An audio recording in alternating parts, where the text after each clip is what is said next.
ओम शांति। दशहरे के शुभ पर्व की आप सभी को हार्दिक शुभकामनाएं।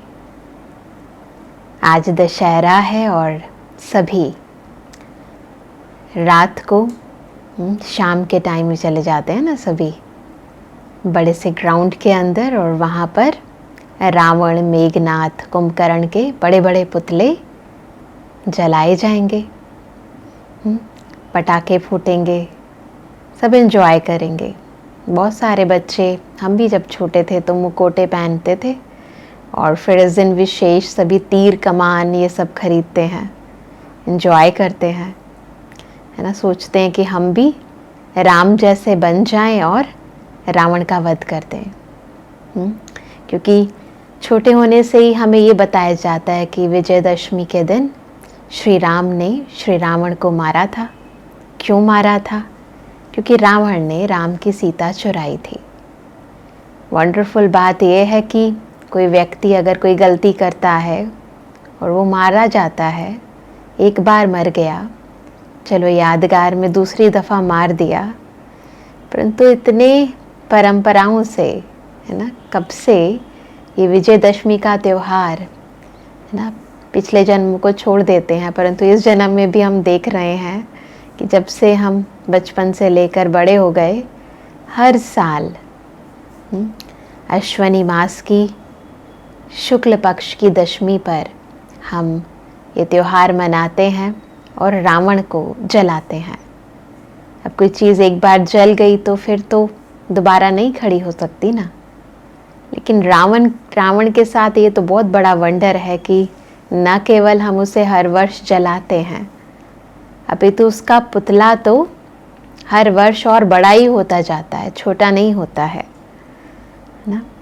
वास्तविकता में भारत देश आध्यात्मिक देश है और यहाँ पर हम जितने भी त्योहार सेलिब्रेट करते हैं उसका कनेक्शन उस बेहद परमपिता परमात्मा के साथ है। हद की बातें जो बताई जाती हैं, जिन्हें हम स्टोरीज़ कहते हैं, जिन्हें हम कथाएं कहते हैं ना, वो सब कथाएं तो सिंबॉलिक फॉर्म में होती हैं। किसी न किसी पात्र को लेकर हम उन बातों को समझने का प्रयास करते हैं या हमें समझाने का प्रयास किया जाता है, जिसे ही हम रामलीला के रूप में हर वर्ष दिखाते हैं रंगमंच के ऊपर। परंतु इन सब के पीछे हमें जीवन के बहुत ही गहरे तथ्य बताए जाते हैं। परंतु यदि हम उन तथ्यों को समझ नहीं पाते अपनी लाइफ के अंदर, तो ये सेलिब्रेशन एक दिन की रह जाती है। ये त्यौहार हमें हर दिन कैसे सेलिब्रेट करना है वो सिखाते हैं, परंतु हम केवल इन्हें एक दिन तक सीमित रख देते हैं। कारण क्या है? क्योंकि हम इसके आध्यात्मिक रहस्य को नहीं समझते। आध्यात्मिक रहस्य यानी जिसका संबंध आत्मा से है। आध्यात्म यानी आत्मा का अध्ययन, स्टडी ऑफ सेल्फ, जिसका रियल कनेक्शन मेरे साथ है, मुझे रियल सेल्फ के साथ है। परंतु हम आत्मा के साथ कनेक्टेड नहीं होते, परंतु स्टोरी के भान में ही चले जाते हैं। इस कारण रावण मरता ही नहीं, हर वर्ष जलाते हैं पर जलता ही नहीं। कि वास्तविकता में रावण किसी व्यक्ति का नाम नहीं, अभी तो एक व्यक्तित्व का नाम है, जो नेगेटिव व्यक्तित्व है, जिसके 10 शीश हैं, जो कि 10 शीश 10 विकारों के प्रतीक हैं। जैसे हमने बताया कि जब हमने अभी नवरात्रे मनाए तो दिखाते हैं दुर्गा के अष्टभुजाएं दिखाते हैं ना। तो भुजाएं कोई, जब हम 2 हाथों से बहुत काम कर सकते हैं, मल्टीटास्किंग कर सकते हैं, तो क्या देवी माँ नहीं कर सकती? तो हमने समझा कि भुजाएं यानी सहयोगी, है ना। तो उसी प्रकार जैसे हम किसी भी बात को प्रकट करने के लिए सिंबॉलिक फॉर्म रखते हैं, जैसे दिखाया मूर्तिकार ने सहयोग की निशानी, वो हैंड्स दिखा दिए। तो वास्तविकता में इतने हैंड्स हैं नहीं, परंतु सिंबॉलिक फॉर्म है। वैसे ही रावण को 10 शीश दिखाते हैं, है ना। 10 शीश यानी 10 विकार। कौन से 10 विकार हैं? काम, क्रोध, लोभ, मोह, अहंकार, ईर्ष्या, द्वेष, छल, हठ और आलस्य। अब ये विकार केवल उस रावण में ही नहीं थे। आज कहते हैं ना, भगवान सर्वव्यापी है। भगवान सर्वव्यापी नहीं है, आज ये विकार प्रत्येक मनुष्य आत्मा में सर्वव्यापक हो चुके हैं, है ना। और ये विकार दिनों दिन बढ़ते जा रहे हैं। मानते हैं सभी? जब छोटे थे हम तो बिल्कुल किसी के प्रति कोई गलत बातें नहीं थी, कितने इनोसेंट थे। जैसे जैसे बड़े होते गए तो ये सारे विकार पनपते चले गए और बहुत बहुत बहुत बढ़ते चलते जा रहे हैं जैसे जैसे हम बड़े होते जा रहे हैं, है ना। तो वास्तविकता में रावण कोई ऐसा कोई व्यक्ति नहीं हुआ जिसके 10-10 सिर थे, अपितु रावण इन विकारों का एक प्रतीकात्मक है ना। प्रतीकात्मक रूप से ये एक चित्र बना दिया गया है। इन 10 शीशों के माध्यम से हमें बताया जाता है कि हमें अपने भीतर के इन 10 विकारों को सदा काल के लिए खत्म करना है। और खत्म करने की जो विधि है, वो क्या है? जो बताया जाता है कि यदि हम चाहें कि एक विकार खत्म हो जाए और वो सदा काल के लिए खत्म हो जाए, वो तो पॉसिबल नहीं है। जो दिखाते हैं ना कि श्री राम जी ने एक सिर को मारा, फिर दूसरा आ गया, फिर दूसरे को मारा, फिर दोबारा से वही शीश आ गया। तो हम भी अपनी लाइफ में कोशिश करते हैं, हमें पता होता है हमारे अंदर ये कमी है, ये कमज़ोरी है, ईर्ष्या है, तो हम प्रण रखते हैं, है ना। अपने अंदर ज्ञान से, ज्ञान के तीर की बात है, तो ये नॉलेज हमें पता हो जाती है कि ये जो है इस कारण हमारी लाइफ में विघ्न आ रहे हैं, हमें प्रॉब्लम हो रही है, हमें दुख मिल रहा है, हमें अशांति मिल रही है। क्यों? हमारे में ईर्ष्या है, हमारे अंदर द्वेष की भावना है, या हमारे अंदर आलस्य है, या लोभ है, या मोह है। तो ये सारे विकार हमारी लाइफ में विघ्न रूप बन रहे हैं। जब हमें ये ज्ञान हो जाता है तो हम इसे निकालने का प्रयास करते हैं। जो प्रयास करते हैं वो एक ज्ञान के तीर से इनको मारने का प्रयास करते हैं या फिर दृढ़ संकल्प करते हैं। परंतु होता क्या है? हट जाते हैं ये विकार, खत्म होते हैं? नहीं होते हैं। वही जो सीन दिखाते हैं प्रतीकात्मक रूप से, जो युद्ध दिखाते हैं, हमारे भीतर का ये युद्ध है। राम और रावण का युद्ध हमारे भीतर चलता है। अंदर ये विकार हैं, फिर अंतरात्मा कहते कि नहीं, ये गलत है, ये नहीं करना है, आलस्य नहीं करो। परंतु फिर हम क्या करते हैं, है ना, थोड़ी देर के लिए वो चला जाता है, परंतु फिर दोबारा आ जाता है। तो ये युद्ध चलती रहती है, चलती रहती है, चलती रहती है, लगातार चलती रहती है। कब तक चलती है? जब तक ये बोध ना हो जाए कि नाभि को मारेंगे, है ना, तो रावण पूरा मर जाएगा। क्योंकि इन 10 विकारों का जो मूल है वो क्या है? वो है देह अभिमान, बॉडी कॉन्शियसनेस, कि हम अपने आप को ये बॉडी समझते हैं। और परमपिता परमात्मा जो सच्चे राम हैं, उनको ये बोध है कि मनुष्य आत्मा के अंदर जितने भी विकार हैं, जितनी भी विकृतियां हैं, जितना भी दुख है, जितनी भी अशांति है, हर एक का कारण इंसान की बॉडी कॉन्शियसनेस या यूँ कहें देह अभिमान है। जब आत्मा अपने को आत्मा नहीं समझती, बॉडी समझती है, यह है देह भान, फिर देह भान के साथ देह का अभिमान हो जाता है ना। टोटल मैं क्या क्या कर सकती हूँ बॉडी कॉन्शियसनेस में आकर, ये मेरी सीट है, ये मेरी पोजीशन है ना। ये भी होता है ना, अभिमान कितना होता है, पता है मैं क्या नहीं कर सकती, है ना। हर चीज़ का इतना ज़्यादा अभिमान हो जाता है, मेरा बेटा ऐसा, मेरा पति ऐसा, है ना, मेरे कपड़े ऐसे, मैं इतनी सुंदर, ये सब क्या है? ये अभिमान है, ये रावण है जिसको हम सबको मारना है ना। इस रावण को मारेंगे तब राम राज्य होगा, तब ईश्वरीय राज्य होगा, जब दुनिया के अंदर सुख होगा, शांति होगी, आनंद होगा, प्रेम होगा, चारों तरफ समृद्धि होगी, संपन्नता होगी। परंतु कब होगी? जब ये रावण मरेगा, और वो मर ही नहीं रहा है, क्योंकि हम सभी लोग दशहरा तो मना रहे हैं परंतु बॉडी कॉन्शियसनेस में आकर मना रहे हैं। असली रावण को तो हमने मारा ही नहीं है ना। असली रावण को कैसे मारेंगे? जब ये देह अभिमान खत्म होगा। और उसको खत्म करने का क्या तरीका है? अपने को आत्मा समझना। जब ये ज्ञान का तीर हम इस नाभि पर मारेंगे, जब हमें ये पता चलेगा, जब ये सोल कॉन्शियसनेस के अंदर हम आएंगे कि हम ये देह नहीं है, ये आत्मा है ना, हम ये दिखने वाली देह नहीं है, ये 5 विकारों से बनी हुई, 5 तत्वों से बनी हुई, क्योंकि कलयुग के अंदर इस देह की उत्पत्ति भी विकारों के वशीभूत हुई है। इस कारण हम बॉडी कॉन्शियसनेस में बहुत जल्दी आ जाते हैं और इसके वशीभूत होकर बहुत सारे गलत काम कर देते हैं।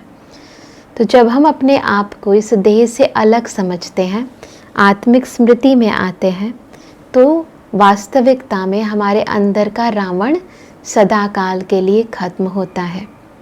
तो इस वर्ष आप सभी ग्राउंड में जाएंगे ना, और फिर देखेंगे कि रावण जल रहा है ना। तो उसके साथ साथ अपने भीतर के रावण को भी देख लेना कि हमारे अंदर ना विकार तो सब में है ना, किसी में ज़्यादा किसी में कम है ना, पर है सब में, गुप्त रूप में है, दिखाते हैं ना। क्योंकि जब विकार आते हैं ना तो चेहरा ही बदल जाता है, आंखें बदल जाती हैं है ना, हमारे मुख है ना, वाणी बदल जाती है, तो ये सारी भाव भंगिमा बदल जाती है, इसीलिए मुख दिखाते हैं है ना। परंतु एक एक मुख को मारने में समय मत व्यर्थ गंवाना। बस परमात्मा का एक ही मुख्य ज्ञान है कि अपने को आत्मा समझना और फिर मुझे याद करना, क्योंकि राम के बगैर कुछ नहीं होने वाला। जो सच्चा राम है वो कौन है? मन को रमने वाला राम वो कौन है? एक परम पिता परमात्मा। और जो दिखाते हैं कि रावण ने क्या किया था, सीता को अशोक वाटिका में बंदी बना लिया था ना। तो कैसे बंदी बनाया था? साधु के वेश में आ गया था। और सीता उसने क्या देखा? मारीच तो नहीं समझ आया उनको, परंतु उन्होंने तो सोने का हिरण देखा राक्षस रूप में, उस हिरण को पहचान नहीं पाए। तो सीता कौन है? हम आत्माएं ही तो सीता है ना। और पंचवटी यानी ये जो पंचभूतों से बनी हुई देह है, इसमें विराजमान मैं आत्मा सीता हूँ है ना। जब हम अपने को आत्मा समझते हैं, आत्मा सीता, मैं आत्मा अपने को समझती हूँ और फिर परमात्मा को भी साथ रखती हूँ। दिखाते हैं ना कि सीता तो पंचवटी में श्री राम जी के साथ ही रहती थी, बहुत अच्छी तरह रहती थी। फिर लक्ष्मण जी भी साथ थे। अब लक्ष्मण जी का मतलब क्या है ना? लक्ष्मण यानी हमारा मन लक्ष्य की ओर टिका हुआ था, हमें पता था हमारे जीवन का ध्येय क्या है। तो लक्ष्य था जीवन के अंदर और ईश्वर की याद भी थी। परंतु फिर क्या हुआ? मारीच आया, वो दिखाते हैं ना, सोने के हिरण के रूप में आया, तो आत्मा को आकर्षण हुई। तो ये जो दुनिया के अंदर विभिन्न आकर्षण है, इसे कहते हैं मायावी आकर्षण, मायावी मारीच, मायावी रावण कहते हैं ना। तो माया यानी क्या करती है? मैं आया, इसको कहते हैं माया। आत्मा के अंदर अहम भाव आ जाता है, बॉडी कॉन्शियसनेस आती है, तो फिर क्या होता है? वो अपनी मर्यादाओं की लकीर को भी पार कर देती है। पहले वो मर्यादा की लकीर में थी, मर्यादाओं की लकीर को पार कर देती है, वो प्रलोभन में आ जाती है, विभिन्न आकर्षण और विकर्षण के चक्कर में फंस जाती है। और उस आकर्षण के कारण दैहिक आकर्षण के कारण वो ईश्वरीय आकर्षण को पहले भुला देती है। तो उसने सबसे पहले श्री राम जी को भेजा और उसके बाद उसका मन भी लक्ष्य से हट गया। किस लिए हम इस दुनिया में आए हैं, हमारे जीवन जीने का लक्ष्य क्या है। ईश्वरीय शक्तियों से संपूर्ण सृष्टि को भी पावन बनाना, शुद्ध बनाना, एक दूसरे के साथ प्रेम की, शांति की लेन देन करना, जीवन को देवतुल्य बनाना, वो सारा लक्ष्य खत्म। जब लक्ष्य भूल गए, मर्यादाओं की लकीरों को पार किया, तो फिर आत्मा पूर्ण रीति रावण के जेल में, जिसे कहते हैं अशोक वाटिका, परंतु वास्तविकता में अशोक नहीं है, वो है शोक वाटिका। तो आत्मा शोक वाटिका में चली जाती है, दुखी हो जाती है, अशांत हो जाती है। तो वो स्थिति दिखाते हैं कि सीता ऐसी स्थिति में पहुंच गई, यानी मैं आत्मा इतनी दुखी हो गई। तो चेक करना, यदि जीवन में दुख है, अशांति है, प्रेम नहीं है, है ना, आनंद नहीं है, यानी ईश्वरीय कोई भी सुख नहीं है, तो इसका मतलब हम अभी रावण की शोक वाटिका में है। परंतु इससे निकलने का तरीका क्या है? जब श्री राम आते हैं उससे पहले हनुमान आते हैं। तो हमें क्या बनना है? अभी सीता नहीं बनना रोने वाली, अपितु हनुमान के समान। हनुमान यानी वो आत्माएं जो नाम का, मान का, शान का हनन करती हैं, है ना। वैसे तो उन्हें बंदर के रूप में दिखाते हैं, वानर सेना है ना। जब वो श्री राम जी को याद करते हैं तो उनके अंदर की सुषुप्त शक्तियाँ जागृत होती हैं, उन्हें स्मृति दिलाया जाता है कि आप देह नहीं हो, आप एक आत्मा हो, आप किसके पुत्र हो, याद करो। तो इस स्मृति की शक्ति से आत्मा की सुषुप्त शक्तियाँ जागृत होने लगती हैं, तो वो असंभव को भी संभव कर लेती है। और अन्य आत्माएं जो रावण की शोक वाटिका में बैठी हुई हैं, दुखी हैं, अशांत हैं, उनको भी छुड़ा लेती हैं। तो ऐसी ऐसी विशेष आत्माएं जो परमात्मा को पहचानती हैं, वो आत्माओं को इन विकारों से सदाकाल के लिए मुक्त कराने में सक्षम हो जाते हैं, परमात्मा की सहयोगी आत्माएं बन जाते हैं। तो हमें क्या करना है? परमात्मा इस समय सृष्टि पर आकर, है ना, वो तो श्री राम जी को दिखाते हैं, परंतु सच्चा राम जिसे कहते हैं परम पिता परमात्मा शिव, इस समय इस सृष्टि पर आए हैं और संसार की समस्त मनुष्य आत्माओं को, सच्ची सच्ची सीताएं हैं जो आत्माएं, उन सब आत्माओं को रावण यानी विकारों की जंजीरों से छुड़ाने के लिए परमात्मा हमारा सहयोग मानते हैं ना। परमात्मा कहते हैं कि हमारे सहयोगी बनो, हनुमान बनो, अपने अंदर का अभिमान का खत्म करके, उसका हनन करके परमात्मा के सच्चे सच्चे सहयोगी आत्मा बनो। और फिर परमात्मा के साथ मिलकर हम आत्मिक स्मृति में स्थित होकर अपने और सब आत्माओं के विकारों को सदा काल के लिए ख़त्म करें और सच्चा सच्चा दशहरा मनाएं। इस 10 विकारों को, इसे कहते हैं दशहरा, सदा काल के लिए हरा दें। साथ ही दुर्गा सप्तशती के अनुसार इस दिन माँ दुर्गा ने महिषासुर नामक राक्षस का संहार किया था, है ना। तो वास्तविकता में वो महिषासुर, महिषासुर कौन है? असुर, आसुरियता कब आती है इंसान के अंदर? जब उसकी बुद्धि महिष यानी भैंस समान हो जाती है। कहते हैं ना, इसकी बुद्धि भैंस के समान है, तो काम नहीं करती है, विपरीत बुद्धि हो जाती है, तो वो मनुष्य आत्मा का विनाश करा देती है। तो इस दिन माँ दुर्गा कौन? माँ दुर्गा कौन?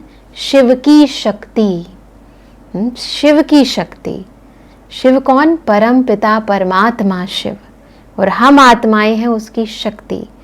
जब हम उस परम पिता परमात्मा को याद करते हैं, उनसे सर्व शक्तियाँ प्राप्त करते हैं, तो उन शक्तियों से इस महिष बुद्धि का सदाकाल के लिए संहार हो जाता है।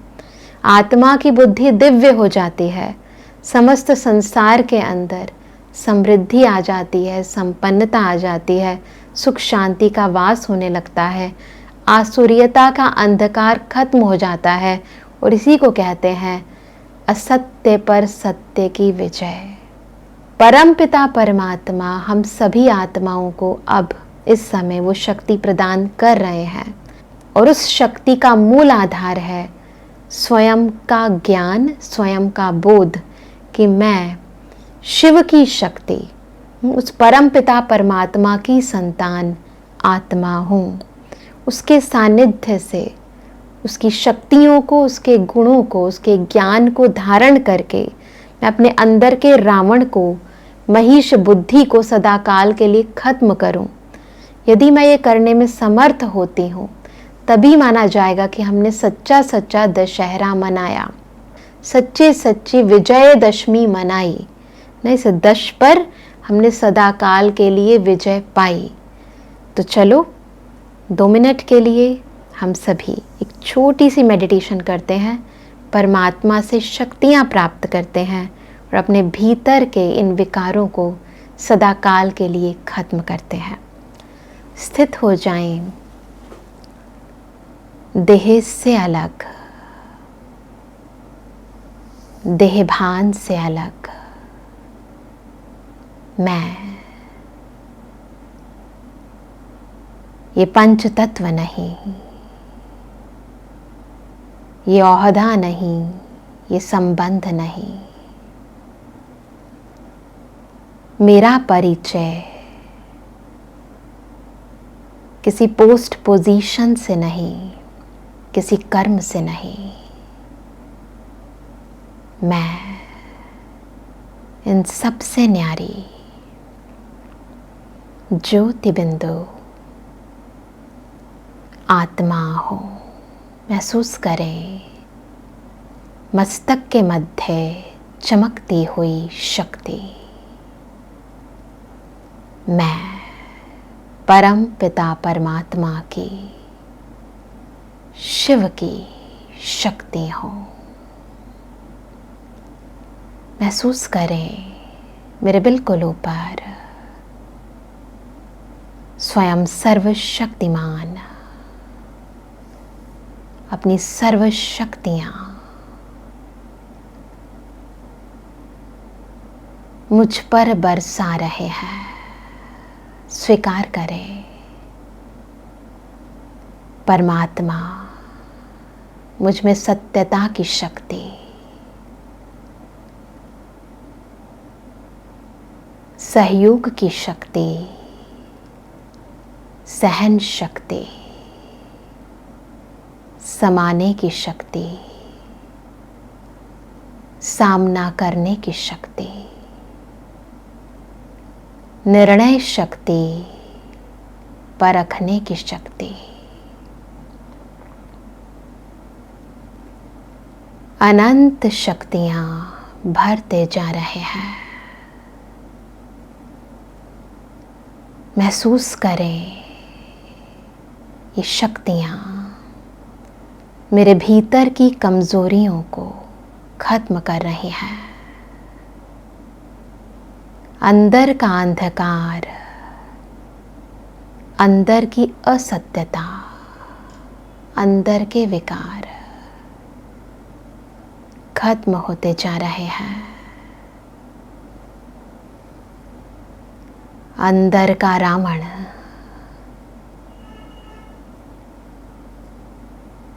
अंदर की आसुरियता समाप्त, दिव्यता, सत्यता, मधुरता, सर्व गुणों की संपन्न मूर्त मैं आत्मा ईश्वरीय शक्तियों के साथ इस सृष्टि रंगमंच पर दिव्यता की आभा बिखेर रही हो। महसूस करें अपने अंदर की इस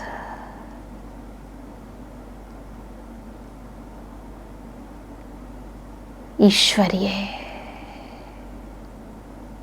दिव्य, अलौकिक,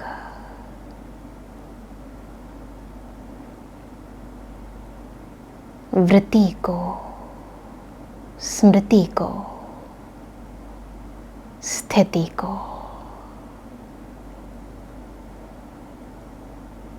ओम शांति। तो सच्चे सच्चे राम की सच्ची सीता बने, महिष बुद्धि का संहार करने वाली सच्ची दुर्गा बने। आप सभी सदाकाल के लिए निर्विकारी बने। इन्हीं शुभ भावनाओं के साथ एक बार फिर आप सभी को विजयदशमी की बहुत बहुत शुभकामनाएं। ओम शांति।